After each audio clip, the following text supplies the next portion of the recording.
It's a new season. Everyone starts from 0-0. None of the teams change. People thought that it would be the same, but now they know that it's definitely not. Eric's leaving Gambit is a huge difference from last season. It's a fresh start for them. They're tryharding more than before. Copenhagen Wolves, they lost 2 of their main players. We're working a lot on team bonding and just keeping a very positive atmosphere. We have a big chance to prove everyone that we're not that bad like everyone thinks. I think a change is gonna show a way different Super Hot crew. I think there are gonna be some surprising teams. I think there will be many dark horses this split. Every team has to see if they have synergy with the new players or not. Last season everyone thought that we would be at the bottom. I'm not going to judge any of the roster changes yet until we see them.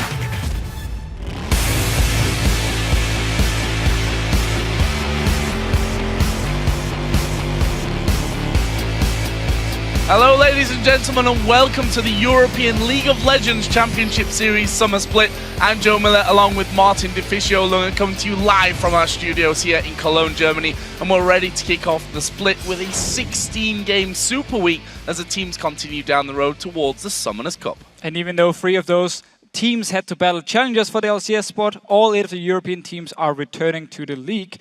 Over the next 11 weeks, they will compete across 112 games to try and make it into the playoff, and of course, possibly to the World Championship.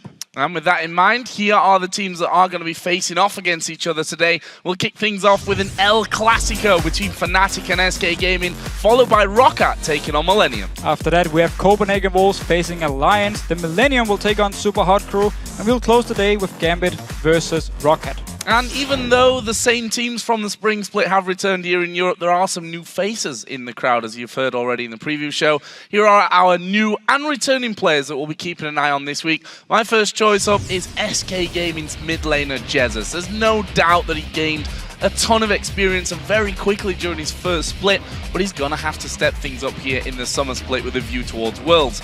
That starts with expanding his champion pool. He's played a lot of the farm-heavy champions, but definitely needs some more diversity moving forward. My second player to watch is Woolite. Of course, a new man coming in. He played for Denial Esports in the relegation game against the Copenhagen Wolves. Was very, very impressive there. He was also a sub for the Wolves last year, but stepping in to replace a player as strong as Forgiven won't be easy for him. We're going to see today if he can rise to the challenge. Airwalks is going to be my first player to watch. He's a bit of a wild card, because we need to see what he can bring to the Wolves as he replaces Amazing, who was one of the best junglers in the league. And he played on STO in the 2014 Spring LCS Promotion Group stages, and then he played on heavy bot lane in the last Coke series, where he lost in the very first round against Cloud9 Eclipse. Next player to watch, Cotnex. He replaced Aranea in the last split and had a very positive impact from the start. Cotnex, he is a carry jungler, and Millennium, they showed in the promotion tournament against NIP that they know how to play around Cotnex, and they can make sure he gets all the farm he needs to carry games. Last player to watch, it is Froggen, of course. After leading Team Ice to victory at All-Star Paris, the Spring Split MVP is considered by many to be their best mid laner in Europe. And this is actually the split where Alliance and also Froggen really need to claim the throne and secure a spot at the World Championship. And of course, you'll find all the stats for all of these players and much more over at lolesports.com. You'll also be able to find today's schedule of games and let us know who you think is going to win. Just pick the teams you think will win on the schedule and hit submit. And you can also find out how to join us here in the studio in Cologne to see these games live. Just head to the ticket link at the top of the page for all of the information. And we'd also like you to join us on Twitter. Today we want to know which EU LCS player do you think will make the biggest impact on their team this split, and why? Well, it would be easy to go with Froggen or Reckless here, but they already had a big impact last season. So I'm actually going to go to Super Hot Crew and take Mr. Rales. New support, and I believe he can really step it up together with the rest of the team and show how good of a team they are, and possibly go towards the World Championship. But of course, we want to hear your answers, so send them to us at LOL Esports, along with the hashtag LCS, so we can highlight some of your responses later in the show. And that brings us into our first game of the 2014 LCS Summer Split. What a great one it promises to be. A rematch of the Spring Split Finals and another El Clasico as Fnatic take on SK Gaming. Now, Fnatic are coming into today's game after having a bit of a rough time at All-Stars where they struggled to even make it out of the groups and into playoffs. They did manage to beat the Taipei Assassins, but that game was their lone victory as they were then swept aside by SKT. And Fnatic really seemed unmotivated going into the All-Star Invitational, and despite the support of their hometown crowd, they never really managed to perform as a team we know from Europe. Their playstyle was very over-aggressive, and they often engaged too early or chased after kills, and this simply opened up for opportunities for the opponents to just take objectives or turn the fight around on them. But despite that weak All-Star showing, Fnatic starts this Summer Split as favourites, and they're still a very strong team, there's no doubt in that. However, they have to be more consistent and not repeat that Spring Split swing where they went from a 7-0 winning record to a 0-8 losing streak. I think it's very clear the Fnatic players, they need some help with the mental aspect and to assist them in preparing throughout a tournament, because they need someone who can spot issues in order to sort them before they become a real problem. And this could be the key for more consistent Fnatic and for a team who can really represent Europe at Worlds. And on the other side, of course, SK are one of the few teams who didn't change anything on their roster or on their staff in the middle of the seasons. They showed very consistent play in the last split, and let's be honest, they impressed everyone with their objective control and their late game team fighting. 100%. SK Gaming, they rely on outplaying the enemy team on the map in the mid-late game. Quick decision making and then focus on objectives. Then while they have Freddy split pushing up in the top lane has been the key for them to win. And the only issue was in the early game in the matches where Svenskeren didn't manage to carry the team. He didn't manage to get any kills on his ganks. The meta, however, the meta really fits SK Gaming perfectly. Because you can win games on fast map movements and playing the right champions.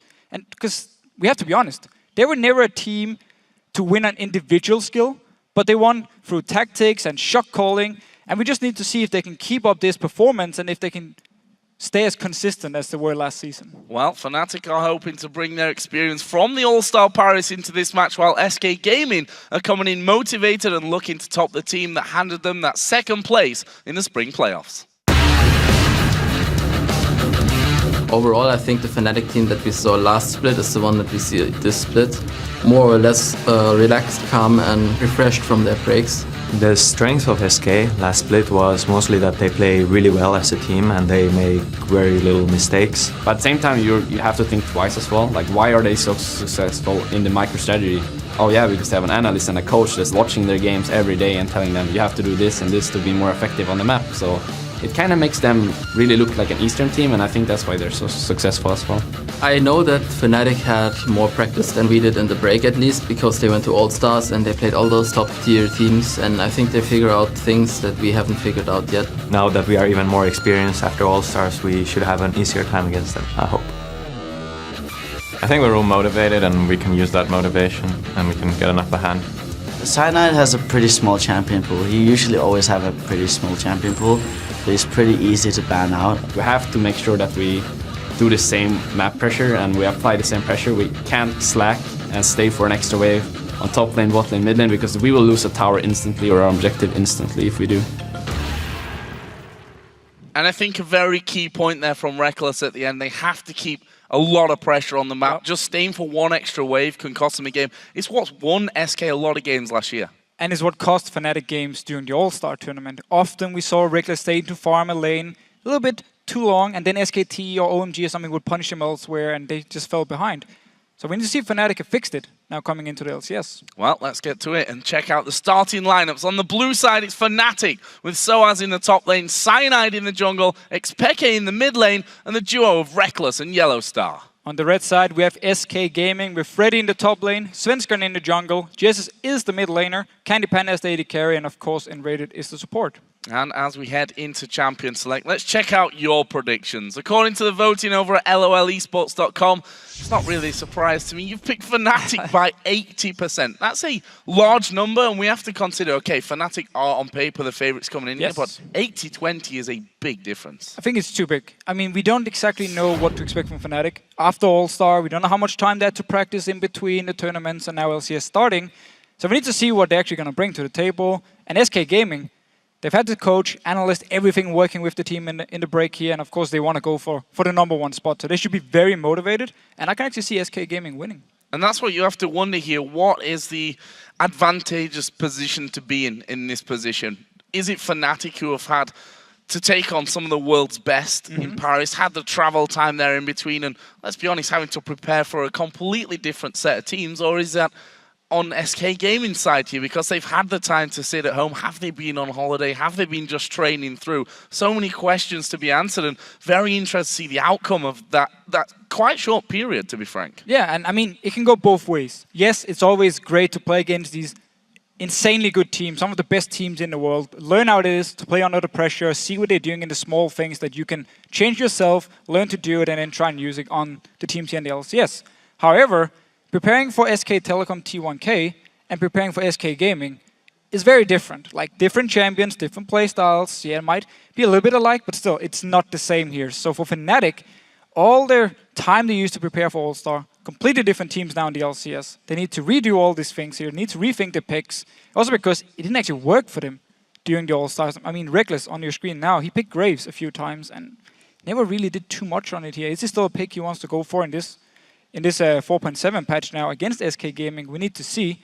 And for SK, the fact that they've had this long break, they have time to work on the issues from last season, time to watch all the VODs, watch Fnatic's games at All-Star, try and really break down and make just one specific tactic for this one game, because it's the first game of the season. They knew, or they know what to expect from Fnatic.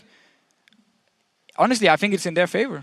And that's the important thing here. If we look at the last 2 splits here in Europe, they've been so very close that just one win, although, you know, we look at a season, we think 28 games, play each other 4 times. That is a lot of games against each team. But we've seen it now, 2 splits in a row, that head-to-heads really matter. Just one single win can mean a difference between first and even third place. We've seen that happen already. So even at this very early stage, the first game of this split, this is so important. Yeah, just the mental aspect going into the tournament. If SK Gaming goes in, beats Fnatic, who was the team who won all splits actually here in Europe, all the LCS splits, beat them on day one and just say, oh, we're actually doing something right here, things are working for us. It gives you such a big confidence boost they can use moving on into the Super Week, because it's 4 games they have to play this week.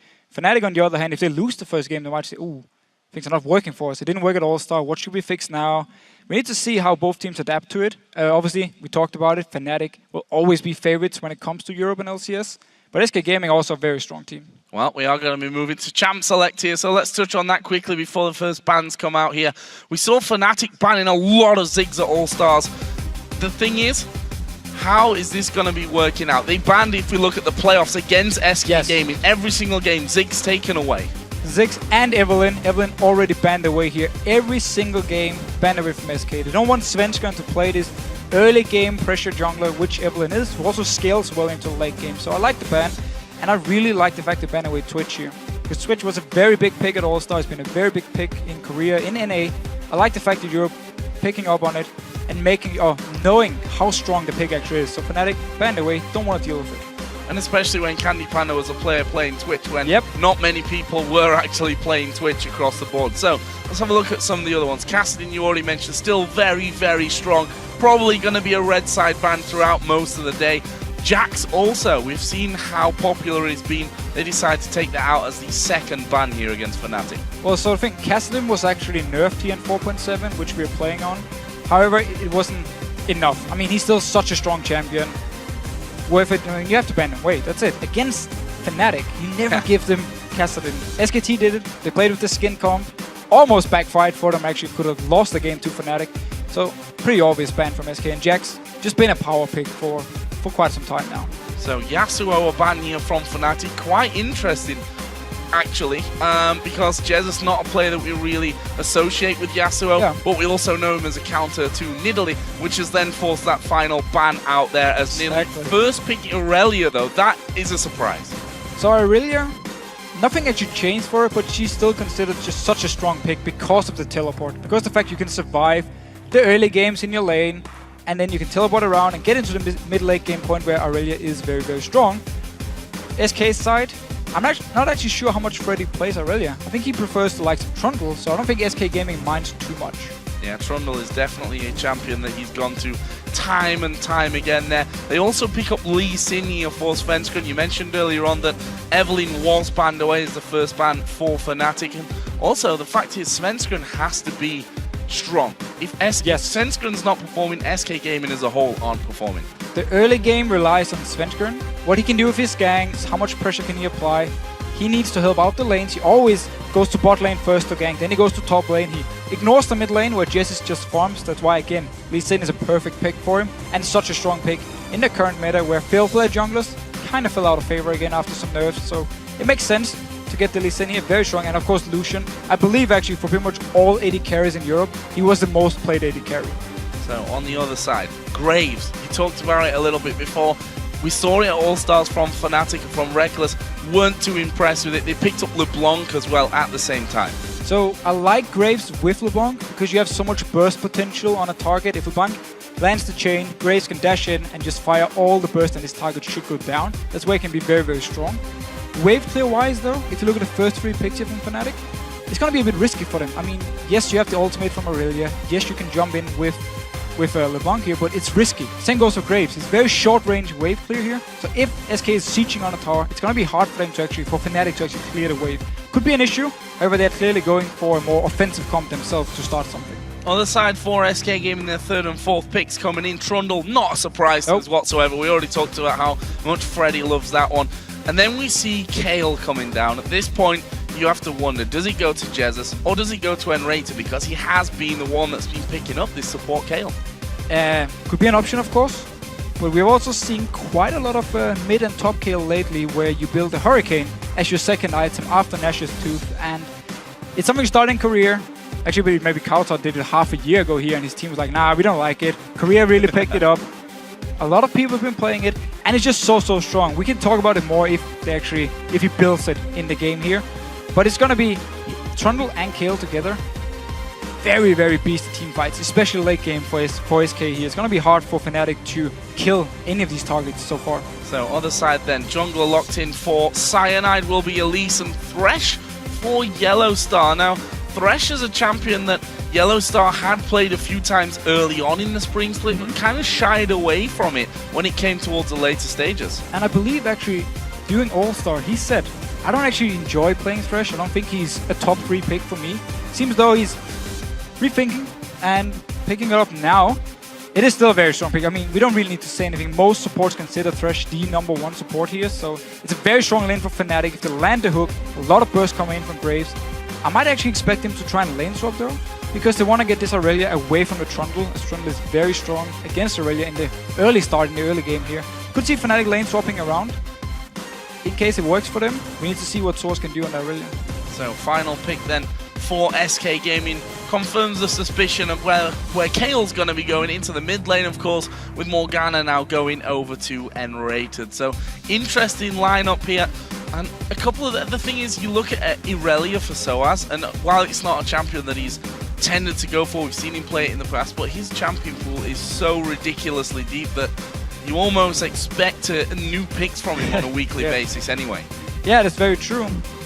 However, on SK Gaming side here, with the Morgana pick as a support, they try to counter their pick comp from Fnatic here. You want to have the Black Shield against LeBlanc, you want to have it against the Cocoon, the stun from Aurelia, the hook coming in from Thresh. I mean, if they can avoid this target getting hit by the single target CZ, so the target won't get completely destroyed, they can try and stop the pick comp from Fnatic, and that's going to be the whole idea for them. Of course, Fnatic, they just want to look for picks all around. Land a hook, land a binding, land a Cocoon, instant kill the target.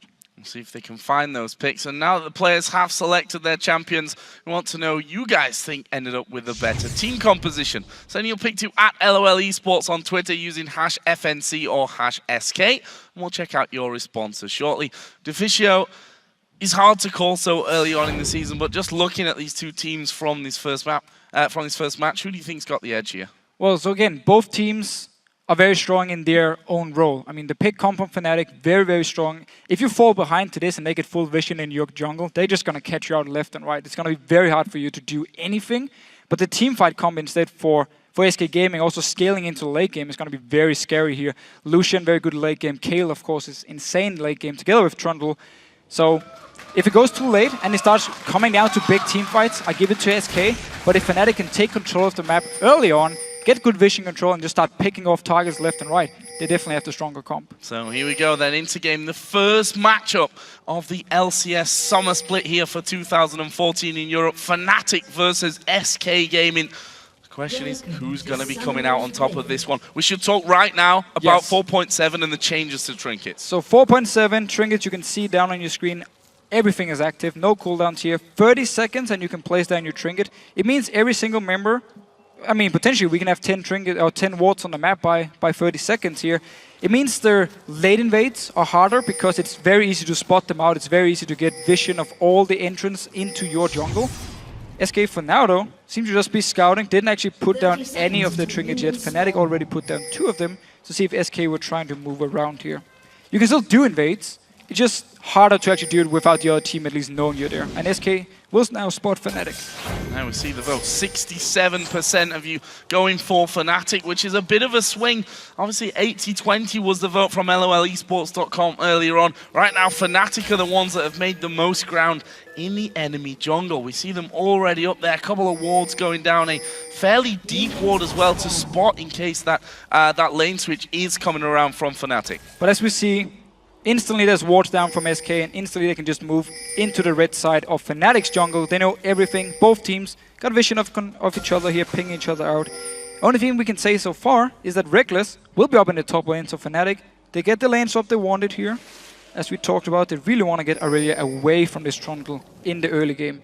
And then, of course, the thing we barely talked about, Morgana with the black shield, and then, of course, Jesse's with his ultimate here. And whoa, look at this here. Look what Reckless is doing here. He's actually tanking the minions, making sure they will target the first minion from his wave moving up. You see the very first minion from him already dead. And at the same time, he will now push towards Fnatic. And also, he actually could have done it a little bit better, push it a little bit further away. But also what he wants to do is that when the next wave spawns, he wants the wave from SK to hit his wave faster than his own wave coming down from the bottom lane here. So he's simply trying to get it to push in favor of Fnatic, so actually push away from the tower and therefore denying Freddy as much CS as possible. And we saw Soaz actually inside of the jungle. He knows that he's in that 1 versus 2 anyway. If he'd have gone down onto the bottom side of the map, and well, he's just going to cause Freddy a couple of problems, who was trying to stay in some kind of range there to maybe get some XP, but he's going to be getting literally nothing up on that top side of the map. So nice little start here for Soaz. It also means that SK's bottom lane is pushing out, and we already see that Svenskeren has started to move into that one, and we also have Cyanide coming into the top lane. So despite the changes here in 4.7, we're wondering, how is this all going to work? We've been seeing that the meta had kind of shifted to these 3-man pushes, 4-man pushes onto the turrets. We were questioning whether that was going to happen here. You can see that actually they've kind of backed away from this one, wanting a bit more of the jungle. Well, the thing is, again, with... Ooh, actually going very aggressive onto Freddy, and no, backing away. But the thing is, with 4.7, all the outer turrets now takes 30% less damage. So the 4-0 fast push is harder to do because it takes more time simply to kill the tower. That's why both teams don't actually go for just sending multiple members there. They can just take it down slowly. Both of them are happy doing the same thing. And a lot of action in the mid lane. Jesus going very, very low from this one. Cyanide diving in. Jesus flashes away to the side. But there is the first blood. Cyanide jumping down, and now they're moving in towards Svenskeren as well. He managed to safeguard off to the minion. Very fast move from Fnatic. And a very, very big mistake by SK, and Jess is in the mid lane. They knew Fnatic was in the top side of the jungle. They know you don't send 4 members to split push or fast push anymore. So Jess, he should have expected people to be around him here in the mid lane. Instead, he was very aggressive and got completely caught out of position. Especially when he actually saw Soaz and Cyanide by the Wraith camp there just a few moments before that one. This bottom lane, we see half the health taken away from that turret. Soaz uses his first teleport here to actually get in there and stop Candy Panda from doing as much damage as he possibly can. If we look at the early CS between those two that have had and will continue to have a bit of a hard time here, 6-9 in favor of Freddy, who's managed to finally get some CS there up in that top lane.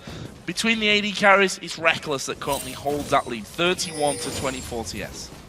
Again, we need to remember the start he made here where he tried to deny a lot of CS. I think Candy Panda maybe pushed it a little bit harder because Svenskeren actually moved down around the level 2 mark. But then he backed away because they realized we don't actually have to fast push this tower, so he backed away and went into the mid lane instead. I think Candy Panda lost a few CS here, and that's why he is behind. This mid lane though, Jess is falling behind him in XP, and Pekka going very aggressive. Very aggressive indeed. As Cyanide comes around, that's an easy cocoon. Jess is only level 4, no flash available. Pekka picks up the kill. Far too easy there for Fnatic. Simply too easy. Pekka was ahead there. Cyanide could just jump and Source out of position. Source caught out. There are 3 men moving in. The binding doesn't quite land. Svensson actually going to go aggressive. Finds this a little bit too far and then decides to back away himself. Very, very close to another kill for either side there as well. In the end, no one gets one. Nobody here, but Fnatic actually with 3 members pushing towards the mid lane. Source though decides to not go for the tower, instead moves up here to get the Wraith camp for himself. SK can quickly move around though and actually defend the tower. But a lot of action, mainly around Jesse here in the mid lane because he used the flash and because he was out of position. Can't even blame him for the second one. He was just standing in the middle of the lane, but there's nothing you can do when the Blanc can jump you and then the Elite can jump you as well. You've got no flash. No flash, you're level 4. I mean, you're probably going to die at that point. As Freddy here, also in somewhat of a dangerous position. He needs to get into this bush to see them quicker, and he actually will just walk straight into it. Cyanide, full HP. Freddy's been stripped down completely, and he's surely going to die from this one. He himself doesn't have flash available either, and Cyanide picks up that one. SK's reply is that bottom out to turret. But this is simply lack of vision control from SK and map awareness. I mean, again, Fnatic, Source, he went through the mid lane, walked up to the top side of the jungle, so they knew he was in there somewhere. There was a chance. No wards, of course. And yet Freddy just slowly just walks by them. Oh, there's 2 people, I'm dead. I mean, SK, they're not warding properly at the moment, and Fnatic, because they can just roam freely in the jungle of SK, can just pick them out and get the kills. And now teleport from Freddy. They want this dragon. Level 3 Freddy. Well, Fnatic try and stop this one from happening. We already see that Peke has moved across, gets the ward in the Dragon Pit, so they've got vision control of it, but they're not really in a position to do anything. Just gonna time it. They're just gonna time it here. Put down the ward, get the timer, so when the next Dragon spawns, be in position. Of course, again, also on 4.7, Dragon just slightly buffed. Gives 20 more gold now to every member on the team, so Fnatic, or SK at least, picking up the first Dragon. They did use the teleport, and Reckless just left by himself in the top lane to farm, which can potentially become a big issue for him. Up to almost 70 CS, and with the second spawn here of that red buff, we see that Cyanide is in there. He, of course, did steal away that first red of this game as well. Svensson knows that he's inside there, but doesn't actually... Oh, he did have his trinket up, but decided not to go for it. Didn't have Smite available, so may have not been able to do anything to stop that one anyway. Either way, it's a good pickup for Fnatic. Yeah, Fnatic just continue to walk into the jungle of SK like it's their own jungle. They don't even care. They're not afraid. Taking the buffs, getting the kills, all they want here. Jess is in the mid lane, still behind in XP. He will remain behind in XP for quite a long time, and he just needs to try and farm. He's never going to be able to move around here because Peke has all pressure on him. There's the blue buff going over to Peke, 1-0-1. A scary prospect when LeBlanc starts to get ahead of you, both up in CS and in those kills as well. We see some more items coming out. The AD carries both picking themselves up a BF sword. The top laners actually both going double Dorans with boots to start things off. And now SK moving here actually will be a 4-man push towards this mid lane. They've actually managed to catch Peke. He dashed straight in there, and the ignite is ticking away. Oh, there comes the shield, and he is going to survive it, but it was so close. Very, very good binding by Enrated. Predicted to jump in from Peke, just landed straight in his face, got a lot of damage. And SK Gaming can keep the pressure going here. 3 members from Fnatic to try and defend. Not a lot of wave clear. Regulus needs to get in close to get the wave cleared. SK though backs away. Playing it safe, and those are the scary, fast group up movements of SK Gaming. Quick decision. The quick decision making that gets them into a perfect position that obviously caught Fnatic a little bit out there. Peke obviously was trying to do as much damage as he could to stop them taking the turret, and unlucky for him, or lucky for him actually in the end, survived with hardly any help. But now they've got 3 men of their own in this mid lane. It was the thing we talked about with Blanc. Yes, she has decent wave clear, but it's risky. We saw it here, and Raid just predicted the jump and binded him and forced him to go back. Almost killed him. The other side just saved him in the end. But Fnatic, yeah, putting on the pressure on the tower here. It's gonna be hard for them. They don't have the best siege comp at least. They want to catch out a target and just instant kill it. It's of course where Kale's ultimate and Black Shield is gonna make it very hard for Fnatic. Go for Freddy on this one. He spots Cyanide coming in. That's a pillar to try and stop him getting away. There's no flash, of course. That was just used by Freddy. They're going to keep trying to go in for this one. Cyanide's flash actually coming up here in just a second. Can they get the cocoon? No, not quite. But have they got the damage to finish anyway? Freddy will just speed on off back behind his turret. Close, but no kill for Fnatic. No kill here. Again, they got the flash away from him. He's not level 6. He's also far, far behind in XP. And Sana, he could just move as he wanted. Yellow Star, though, needs to be careful. Oh, this is bad news for him. Actually, he's going to get kicked back there. It's Candy Panda coming out from the backside, but a great flash from Yellow Star into that red buff. They actually hit the Q there, did Svenska, and Peke coming across the side as well. And Yellow Star caught a little bit out there, but does manage to survive it. Peke actually having to use his distortion to get away from all that damage as well. Almost picked up the red buff here. But SK simply responds to the fact there's 2 members up in the top lane, so they move into the jungle, pick up the red buff, and almost a kill again onto Yellow Star. But Fnatic are doing a great job just escaping in the end. Always trying to get something on the map, but SK responding, picking up the red buff again. Can't always escape though, that's the real danger to that one. And Yellow Star, I think maybe more than anyone else in Fnatic, a little bit guilty of being caught out somewhat, as he's, you know, just trying to ward here, just trying to ward there, but that's going to happen if you want to win this vision control game. We can see that SK have got a deep ward, had 2 deep wards actually in the Fnatic jungle, a couple of them timing out, and there is a scan to get rid of one as well from Yellow Star, who's now picked himself up that sweeper. Actually, there are 3 on the side of Fnatic already.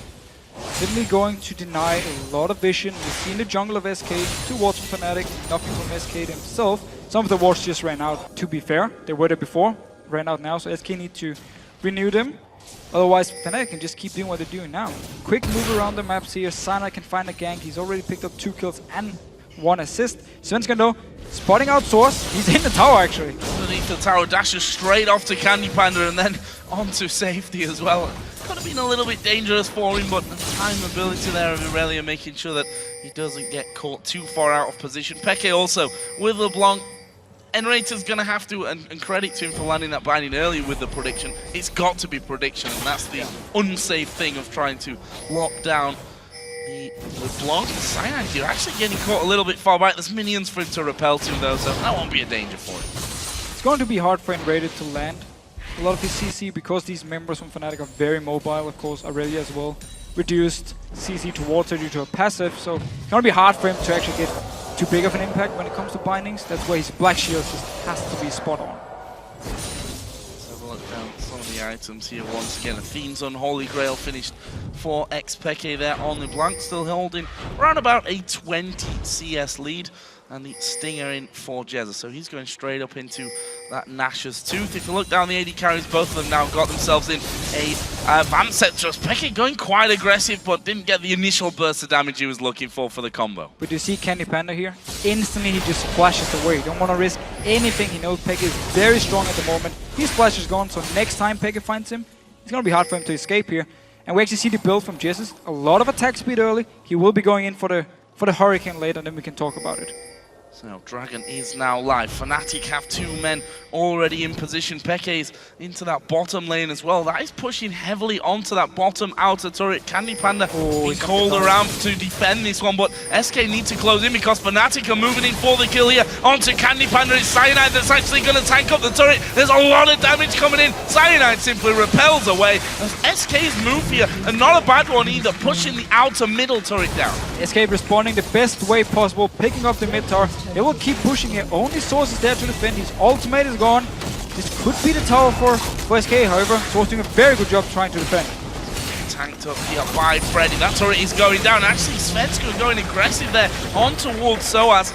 In the end, Soaz not able to keep a hold of that one, and what looked like a good move for Fnatic, moving in there, taking the outer bottom turret and a kill, means that they lose 2 middle turrets. They will get the Dragon back though. Both teams actually trading a lot of global gold to each other here. 2 towers for SK, as you said. It's in the mid lane, however, so it's very important for the vision here from Fnatic. So it's very important towers for SK to get down.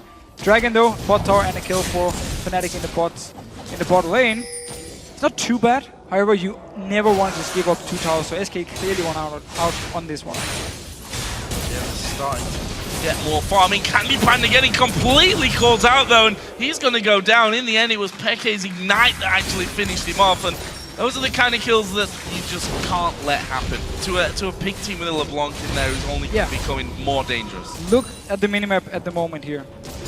Around the blue buff of SK Gaming is multiple wards from Fnatic.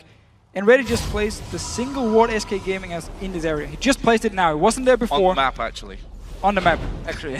So there was no chance for Candy Panda to spot them out. I mean, yes, he should have expected him to be nearby. It was too easy for him to catch him out, but the vision control, it's been in favor of Fnatic throughout the entire game, and they're doing the right thing with this pick comp here. Making sure they deny vision from SK, get superior vision themselves by putting on multiple wards, and then just catching out targets. Candy Panda died twice now.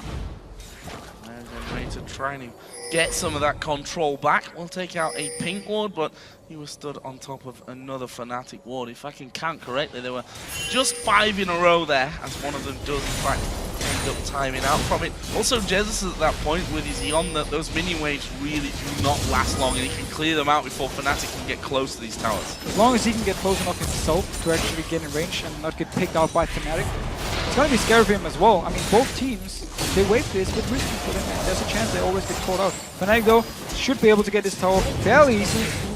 They're so much stronger at the moment. They just move up multiple members. SK was not in position to try and defend. And that leaves us at 3-3 in towers. The gold advantage most definitely with Fnatic right now as they look to maybe close in. They are waiting to move on to the side. Peke going to catch 3 of them there with a distortion. Doesn't quite lock anyone up, and the culling from Candy Panda going to force Fnatic to back away from that one. SK really holding their ground nicely there. Teleport is ready for Freddy. Just came up this second here. He could look to join in for a fight if Fnatic goes aggressive once again. SK for now though. Decided to just kite away. Very wise decision. Didn't have to use any ultimates except for the calling here. Not too big of an issue for them. And Freddy got some much needed farm up in the top lane. Back to the items. Now we see Blasting Wand and an Amp Tome brought in for Peke. On the other side though, that Nash's Tooth is done for Jesus. He's going to be doing a lot more damage, and we see the Bloodthirst as well complete for both AD carries. So the next few more minutes going to be very, very interesting, especially that next dragon when it comes up. The circumstances it went down last time, SK basically ignored it and just went straight down the middle. As soon as they spotted Fnatic move towards the bot lane and they knew Candy Panda was dead, the tower was gone, instantly just moved to mid lane, picked up 2 towers. It was a great move by SK, and it's what they need to do here. They're setting up for a gank in the top lane. Fnatic are pinging it out. Yellowstar just used his hook into the bush as well. Nobody was there because SK is still waiting around. Here we go. Pushing in is the binding from Enrated going to land. Yellowstar is not going to be able to dodge that one. This should be an easy kill for them. Box did go down. Yellowstar actually flashing off to the side, but they will lose their man. Enrated fell low in the process. Soaz is waiting on the backside. Enrated maybe for the picking, but 1 versus 4. Not surely a fight that they want to have. This is a tower going down. Actually, Freddy is starting to teleport out of this one, and he's going to go down towards that bottom lane to help. That leaves it as a 1 versus 3 now. Soaz coming into it, but still has to be so very careful from this. But still a very, very good move by SK. Fnatic, they had the idea, they put down a ward here, still ended up losing the tower, losing a member, and then Freddy teleported to the bot lane where Jesus was defending the tower, and they actually managed to defend it away from some Fnatic couldn't take it. Again, another great move on the map. So as though he's way out of position. Q lands, the slow comes in, that makes a culling easier to land here. Soaz down to less than half, a good binding as Soaz turns around. They do manage to sew that one up. It's Svenskeren that gets the kill in the end for SK. Again, SK just doing a great job picking up the towers they can get, picking up the kills they can get to try and get back in this game. They're still behind. Next dragon coming up in 1 minute and 28 seconds. It's gonna be the big thing. Can Fnatic get a pick and then take the dragon, or can SK just go down with the very strong teamfight comp and try and fight 5 versus 5?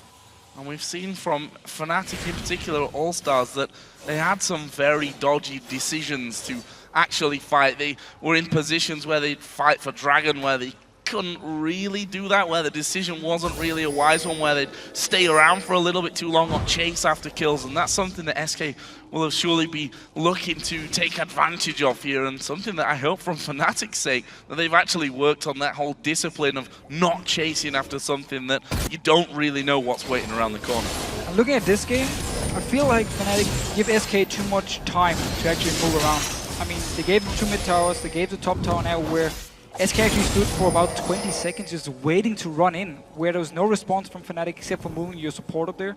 It's not going to do enough against 4 members to survive. So Fnatic, instead of them taking full control of the map, taking full control of the game, and just making sure SK always has to defend the lane and can never actually move as a group to set something up, they let SK do something. And that's what SK has been doing really well, and picking up towers, picking up gold for themselves. And this is a bit of a deja vu moment. We saw SK setting up this trap just a little bit earlier on. However, Fnatic coming in force from this one. We see that SK say, no, that's too much. We can't fight this one. We have to back away. Peke actually coming in. The presence of Candy Panda forcing to dodge back off his distortion there. That Dragon is available, but Soaz is now coming in from the backside as well. Will SK be sandwiched? No, they've moved as a unit around the side from this one. Freddy's still there, so they could still fight for this. Freddy there, coming in closely. There was no teleport on his side, that's why he couldn't join in. SK going in though. Let's go going in. It's going to be Fnatic to get the Dragon in the end. Yellow Star low. The ultimate coming out. Jesus will save Svenskeren, and Soaz is going to go down. Jesus picks up that kill. Can they get any more? They've hooked in Freddy, but he's not the target that you need. And Peke in the meantime doing tons of damage with Reckless now charging on through. Will he have the speed to actually catch up and do it though? No, the Cocoon not landing there from Cyanide. I think that's the end of that fight. A very close one. Look at the health bars of Fnatic. Very, very close team fight. Svenskeren winning as the first member. Drop low instantly, but the ultimate from Jesus saved him. He managed to get out and they picked up a kill. However, Fnatic could then turn it around, get a kill in return here, but very, very close fight. Look at it again. Svenskeren going in. Freddy's still running. He's not here. He's supposed to be in the front line. And Raid as well. He's laying his own ultimate because he didn't want to run through the box. Very well played by Yellow Star. You know, Source will be the target to go down, but from here, the rest of SK are like, some is running back, some is still running in. Jess and Candy Panda ends up being in the front line. Simply just get caught out, and there's a kill for Fnatic. So they trade 1-for-1 at least, kill-wise. Dragon in the end though going to Fnatic. It leaves them with almost a 3,000 gold lead. 21, call it 22 minutes into this matchup as Enrated will spot a pink ward. They've seen Soaz there on the top side of the map as well, so no immediate action to be had around that area. So let's touch on some of the items coming in. Phantom Dancer now for Reckless added into his Bloodthirster. The other side, Candy Panda going for that Trinity Force straight after his Bloodthirster. So pretty standard for both AD carries here. Both of them should be going for Last Whisper as the third item. And both of them, I mean, yes, Graves. If you go full late game, he's a good AD carry, but he's not exactly a hyper carry. He's not a guy who single-handedly just carries a game in the late game like Bane or Kog'Maw will do. Lucian, on the other hand, is a bit more safe as well. But both of them actually fits the comp really well. That's what I like about this Graves pick from Reckless. It didn't work too well for him at All-Star. Been working okay for him in this game. Lose out again on positioning. SK had started to move down, but of course the inner turret was already taken earlier on in the match, so there's no easy grabbings left in that mid lane. You've really got to commit quite deep in there, especially with the inner turrets open still on the top and bottom sides of the map. The fact is, if SK want to go that deep and start challenging on a turret, they need better ward coverage down on the on the Fnatic jungle. Currently that's a ward on either side of that mid lane. Of course, Baron as well starts to become a concern this late on into the game. A lot of wards already down in position there. A lot of wards from both teams down here. Nobody want to get caught out of position. Of course, Fnatic need to go in here with the sweeping lenses. They got 4 now. Not only they're 3 early on, actually picked up another one, so they really want to try and deny all the vision from SK Gaming. They need more pink wards down the map. How many do they have at the moment? I can see one at the bottom, one around the dragon. That's about it. They need more pink wards, but Enrated, he's dead. He's dead. I mean, not really much time for that one. He got hooked in there, and the full combo coming around from Fnatic. Graves ultimate thrown in there. Peke dove in as well. And now Fnatic looking for a grab here on this turret. They do manage to get the hook on Freddy. The intervention will save him instantly, and a good culling again comes out from Candy Panda, keeping Fnatic low enough to have them maybe second guess about fighting here on this inner tower. And now the ultimate is gone from Jesus. There's no black shield because Enrated just respawned in the base, so the next hook could be the kill Fnatic needs to actually take the tower here. Enrated, he's on his way to try and defend. There's the hook! Hog comes in on towards Jesus, but the heal will come out instantly into Cyanide that's actually taking all the damage from that one. There's a kickback. Soaz is going to fall. Svenskeren will drop down. Peke trying to mop up the low HP champions here at the back. That is his clone that's underneath the turret, and in the end we'll end with a 2 for 2 as the shutdown comes in for Candy Panda. 2 for 2 here. Fnatic, when very aggressive under the tower of SK, took a lot of damage for it and took a lot of time to actually kill the first target because Jesus managed to flash away. Freddy then became the next target.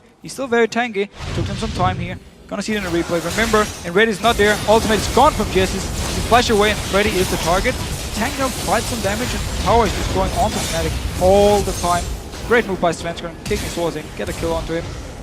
And then actually Steiner, he's very low staying around. Fnatic they want more. They wanted to land the hook from Yellow Star.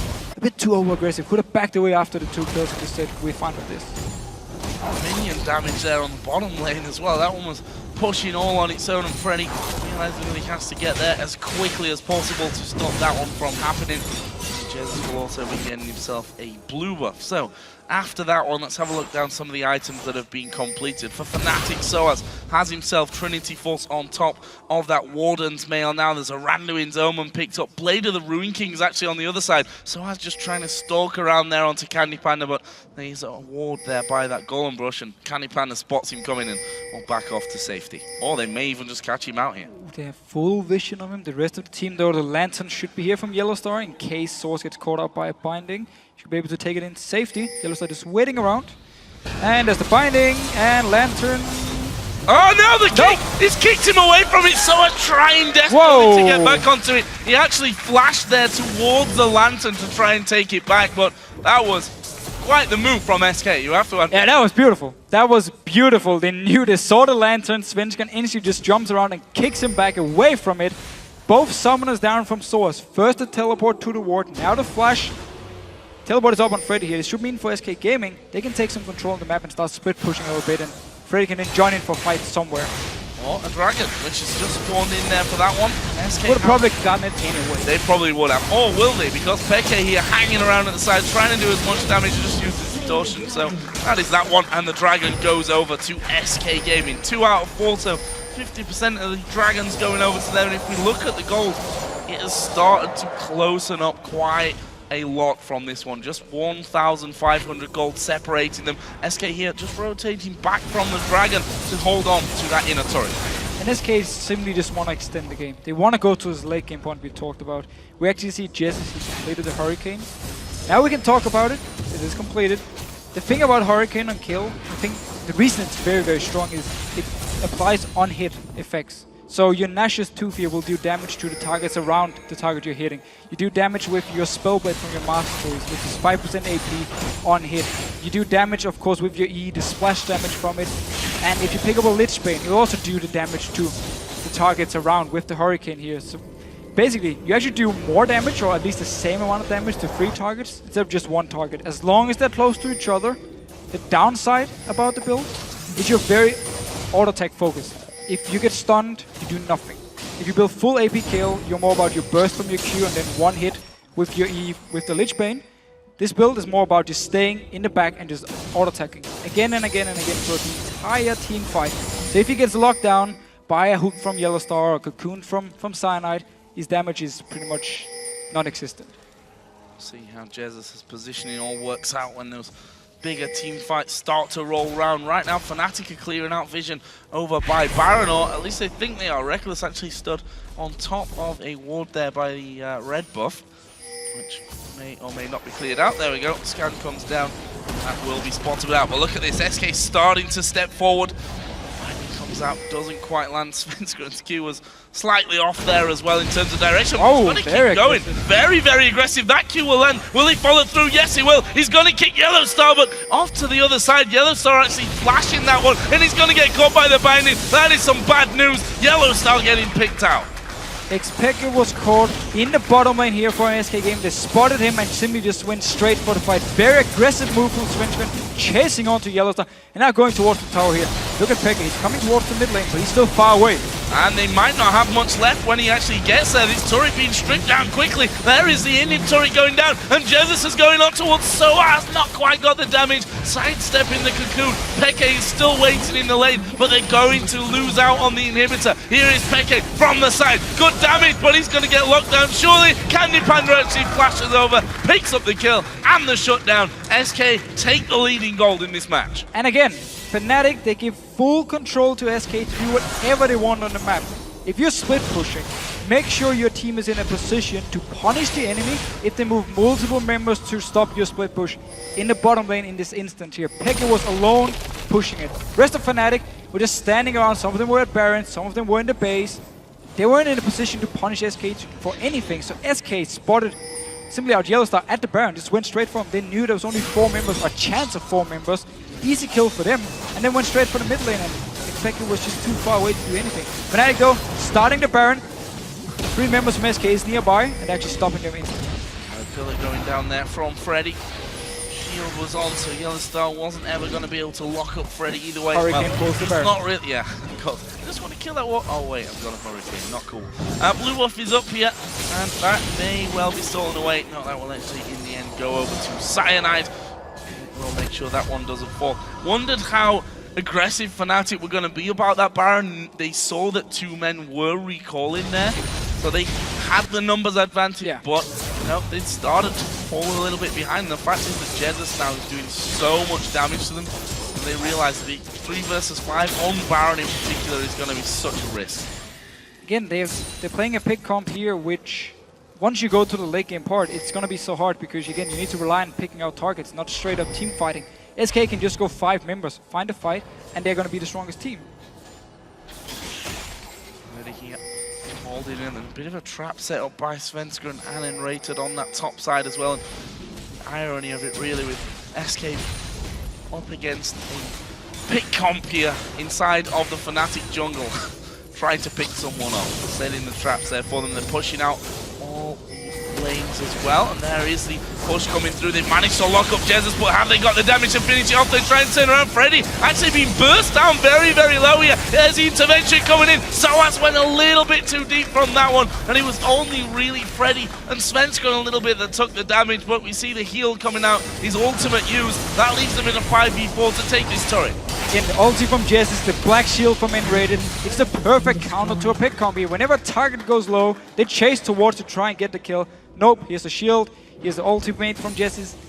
You're not gonna kill him. And instead they can just turn around. They've done it again and again this game, and Fnatic, whenever they try and chase for a kill, simply countered. And now, very nice binding. Very nice lantern though, and this time Cyanide able to take it away. Soas of course fell foul of that one earlier on, but SK know they've done the damage that they needed to the jungle, and that means that they're going to start off the Baron. They've got vision just by that blue area as well, so they know exactly where they could be coming from. The Baron already down to less than half HP, but Fnatic gonna start to move back in around to this one, but Baron's already gone down. Cyanide gonna get locked up here by the ultimate event rated, and the damage gonna come through in just a second. Jesus finally gets back into the side of Good Cocoon, but there is a push around from Peke on the side. Soa's now going low. He's gonna have to speed away, but Yellowstar may be the sacrificial lamb. He'll be hunted down and finished off. That will be a 2-for-0, and the Baron going over to SK. And they go for the finish here. All 5 members are up. They're gonna regen from the Baron. Are they just gonna time the inhibitor and kill it? No, they actually want to try and finish this game. Well, the inhibitor might actually be spawning in just a second, so that might stop that one. But here is Peke trying to defend off from this one. Svenska actually landing the Q, kicks him away. The Nexus turrets have already gone down here, and they're going to focus it in. A lot of damage from Peke, but it's not enough. SK Gaming pick up their first win of the season here against Fnatic. Brilliant win. And they simply outplayed Fnatic when it came to objectives, when it came to moving around the map. Early game, it was issues. The vision control wasn't there for SK Gaming. They gave up some easy kills for Fnatic. But Fnatic just didn't know what to do with these kills, and instead SK Gaming picked up the middle turrets, they picked up the top tower, got the dragons a few times as well, and managed to simply out-rotate Fnatic on the map. Let's see how gutting that is for Fnatic, having that lead coming in. Looking so good in the early stages of this matchup, but not able to push it through towards the end. And we've mentioned this earlier, well, how are Fnatic going to react to losing their first game of the season? Yeah, again, we need to see what they can do going into the next game, of course. Everything can happen. We need to remember SK Gaming are among the best teams in Europe, so losing to them is not exactly a bad thing. However, the early game was fine for Fnatic, but then you just didn't know what to do. And that's something they really need to fix. They need to go back and rewatch this game here and see how are we playing our pick comp, how are we playing our split push, where are our members? When one guy is split pushing, applying pressure, where's the rest of our members? Because in this game, whenever someone was pushing, The rest, all 4 members would be, some would recall, some would do the Wolf Camp, and someone would be warding Baron. And that's what SK also just took full advantage of. Killed Yellow Star, took down the inhibitor, and then just forced the Baron afterwards. And from there on, once it came down to team fights, the late game team fight comp from SK were just so much stronger. I mean, there were 2 very clear big decisions there from SK. The first one, if we think back, Fnatic get a kill on Candy Panda in the bottom lane, and SK say, well, okay, you have that outer turret in the bottom lane, we're going to take outer and inner in the mid lane. And then they did it again there at the end. They see Peke's not there. They just charged straight down, got the kills, and they couldn't defend it. And that's simply also SK instantly seeing how many members are there from Fnatic, how many members are back to defend, who's defending. Okay, what can we do? If it had been like a Ziggs defending, he would be able to clear the wave. It was on Irelia. Clear the first wave, second wave, you do nothing. Because your ultimate is gone. And that's where SK instant react. And just go straight for the mid lane, take tower 1, take tower 2, and actually turn a bad situation around in their favor. Didn't care about the dragon. Let Fnatic get the dragon. We take 2 towers. We get a lot more vision. Because actually around this mid lane area, later on when they caught out Yellow Star, after they killed him, after they got inhibitor as well, the entire jungle of Fnatic was suddenly warded by SK. It was the other way around earlier in the game where Fnatic had all the vision control. SK in the end just took full control after they got the mid turrets, removed them, full wards, could spot everything, catch up people, and Fnatic couldn't do anything. Well, fantastic win for SK Gaming. We're going to send things over to Shox, who's standing by Rift side with SK Gaming's Jesus. Thank you very much, Joe. Indeed, standing by with Jessus. Jessus, tell me about the game from your perspective, because indeed, as they touched on, early game was kind of hard for you guys, but incredibly well fought back. Tell us about that. Well, I played the Kayle against the Blank matchup quite a lot in scrims, but every single time I played the matchup, I was against Elise like this game, and I had cleanse in all those scrims. So I kind of played it a bit overconfident, and as they lane swapped, I knew they were going to gank me with both Irelia and Elise all the time. And I don't know why I didn't go cleanse like every scrim, so I just got stomped over early game, but our rotations were just better, and we just managed to get back in the game and win the game. Absolutely, you guys did very well, actually. Tell me about your build on Kayle, seeing the Runan's Hurricane in the mix.